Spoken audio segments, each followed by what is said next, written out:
The warning was timed for the start on Monday of the latest UN Climate Change Conference, in Bonn, Germany. WMO says key indicators of climate change such as rising carbon dioxide concentrations in the atmosphere, rising sea level and acidification of oceans continue unabated this year. It said the global mean temperature from January to September this year was about a half degree Celsius warmer than the 1981 to 2010 average. Fiji's Prime Minister has told climate negotiators that the need for urgency is obvious as diplomats opened talks on implementing the Paris Agreement to fight climate change.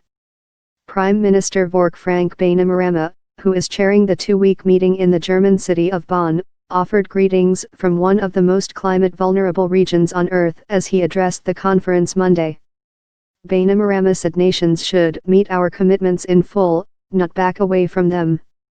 He didn't refer directly to President Donald Trump's announcement that the U.S. will pull out of the Paris Climate Accord unless his administration can secure a better deal.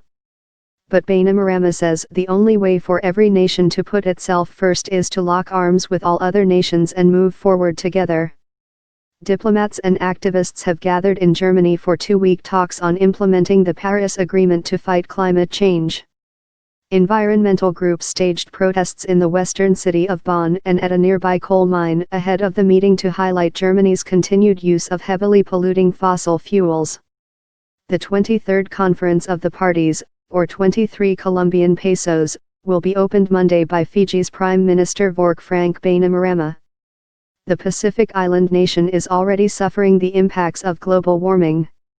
Negotiators will focus on thrashing out some of the technical details of the 2015 Paris Accord, which aims to limit global warming to 1.5 degrees Celsius.